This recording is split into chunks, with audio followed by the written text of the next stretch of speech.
Good morning everyone, or afternoon, whenever I decide to post this video, but I have a phase 2 inspection today and a pre-pour. A pretty interesting day today. Every time that I show up to a phase 2 inspection, it's pretty easy to see what type of vapor barrier is going to be on the outside. And what I always like to do is just pull up the manufacturer requirements and just study a little bit, because there's so many different styles of weather barriers now that I just like to freshen up my knowledge. So I'm going to knock that out and then I'll start doing the inspection and show you some of the stuff I find. All right, let's go check it out. All right, starting the phase 2, Christopher Bowe referred us out for his clients, and we knock out phase 2s or new build inspections. And what do you think? How important are new build inspections? How often do we find stuff on new builds? Every single time. Yeah. Every single time. Yeah. New builds are great, but humans, they all make mistakes. That's a fact. You know, that's a fact. I agree. Remember that one time, that one new build where we found that saw blade in the wall? How can you forget? Yeah, they mortared it over, and the brick was there, and the saw was in the bottom. That was a good find. Yeah, that was a knucklehead employee. All right, we'll go and knock out this phase 2, and I'll show you some of the things I find. It's starting to rain on me, so I spent about a half hour researching thermoply, and I had to just read forms because I couldn't download the PDF. I was trying to figure out. Wouldn't download my phone. I was getting angry. And then I walked outside just to get started, and it's right here. Right on the board. Awesome. All right, let's go see what else. Let's talk about it for a second. Thermoply, right here on the instructions, it needs to be overlapped and taped, and they have to follow the fastener lines. Pretty easy install. We're gonna see if we find any defects on the outside. First find is we have a little defect right here. They don't need to replace the whole board when stuff like this happens. All we do is just recommend to tape it and seal it up. Next thing is not a bad find, it's actually good. So I just want to show you this window and show you that this window is actually installed perfectly. It's set in there. What they do is they have a pan flashing. It's called easy seal flashing, pretty easy, but it comes through. So you have a pan in the window, they stick the window in, they tape the sides, and then they tape the top. So if any water comes down, gets behind the brick for whatever reason or soffit area, it'll travel down the vapor barrier, and this is a watertight system here. Really great. I mean, this is you don't see this every day. So they did a good job here. Same thing with the easy flash right here. You can see the lines on the side here, and then one line on the top. So showing that they sealed up the outside done pretty well too. So that's good. So right here, we have our Masonary Veneer Flashing. It is torn in the corner, and if you see on a lot of Texas properties where we have corner pops, that's actually where this comes from. The brick sits directly on the slab. The brick expands and contracts at a different rate than concrete does, and it pops off our corners. This is an easy fix. All they do is just come in and add in a little bit extra of the veneer. And you can see how, flashing, sorry. You can see how it's been cut here. Very, very common find on a phase 2 inspection. So right here, same thing. We're setting this post up for a brick beam, and this brick beam is going to rest directly on the slab, and that's not what we're looking for. We want to make sure that we have this Masonary Veneer Flashing, and it separates the brick from the foundation. Right up here, we're just missing a little thermoply, but when they add in the additional thermoply, what we need to make sure they do is they install it in a shingle-like fashion, so they just can't slap another piece of thermoply. It actually has to go underneath that piece of thermoply, so if water gets behind there, it will shed properly. Home inspectors fix stuff too, look. Oh, dang it. Maybe not today. Somehow a veneer tie got behind this tape flashing. I thought I was gonna catch them here, not doing the tape flashing behind this the felt paper, and boom, they got it. Man, this builder's on top of it today, man.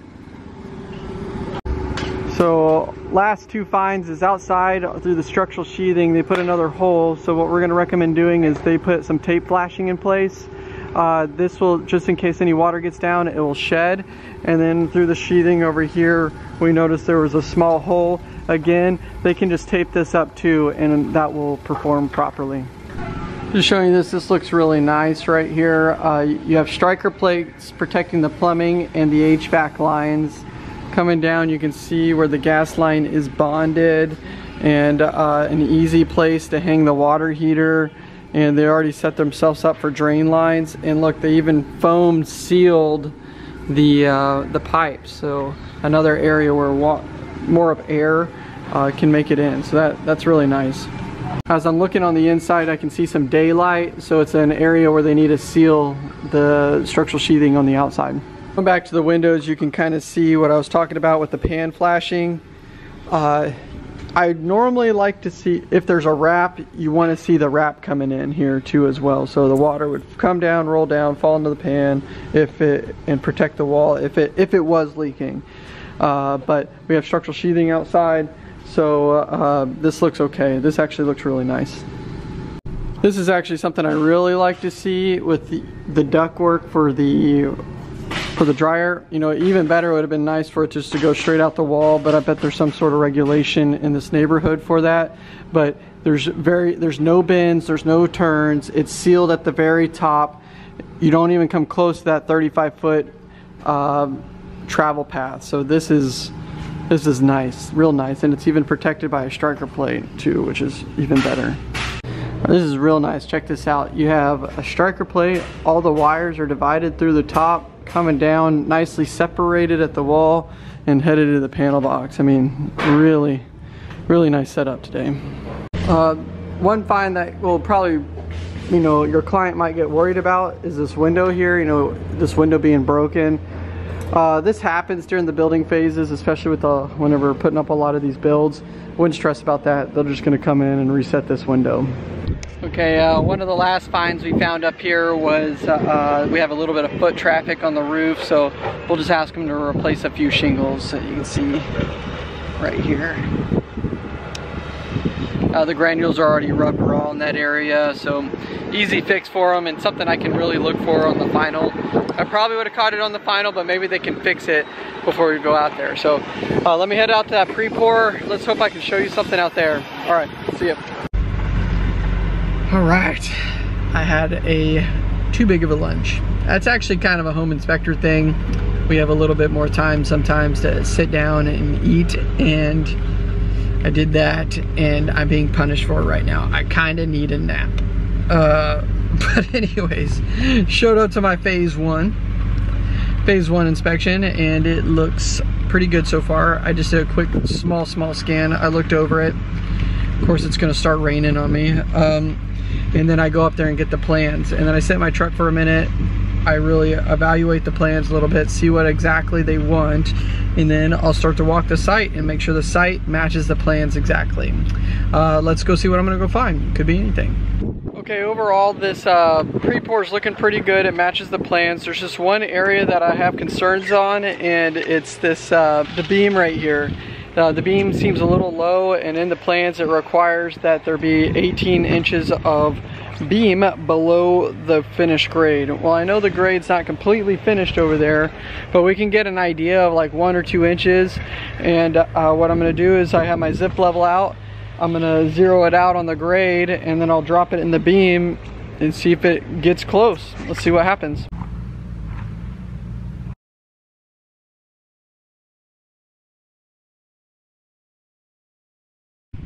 So my gut feeling was right.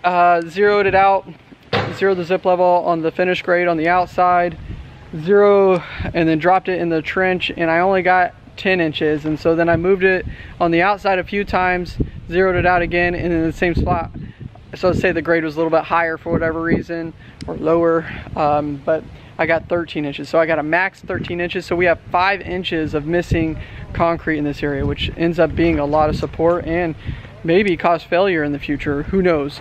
But really good find in this spot right here. Another way you can find this find is you get a tape measure, and I'll pull it out pretty high, and you can almost judge the distance of the beam just by the height of the post tension cable, because you know post tension cables sit 1 inch or 2 inches above the finished grade normally. And you can see right here I'm sitting about on the high side about 16 inches. So let's say give them 1 inch, we're still missing 3 inches of concrete over here. Pretty good find. So you don't need that zip level to really find this. You can, there's another trick to it. Other things that we like to look for, you want to make sure the framing boards are straight and they're braced at a 45-degree angle so they can support the weight of the concrete. Pretty common find over here. What you see is we're missing backfill. They'll normally do this during the pour phase, but we'll still call it out just so they don't forget. On every during the site, you always want to make sure all the post tension cables are raised off the ground, and every intersection they're tied. Right here you can see it's tied here, then the rebar's tied there. We have chairs in place, and every section where they cross they're tied. You always want a minimum of 2 inches of separation between the plumbing stacks, which is good, which we have. But if they don't, you can always put a chair there. Oh, no, that's close, but it's still, you're still good right there. And then just a general scan across, you can see that it's a pretty clean site. We have that one spot over there that is just way too low, way too low. So there you go. It's another great find with Chris with the Action. If you like these videos, please hit the subscribe button and that little bell. If you do that, you'll get a notification for our next videos of what we find out in the field. All right, guys, have a good one. Take it easy. Bye.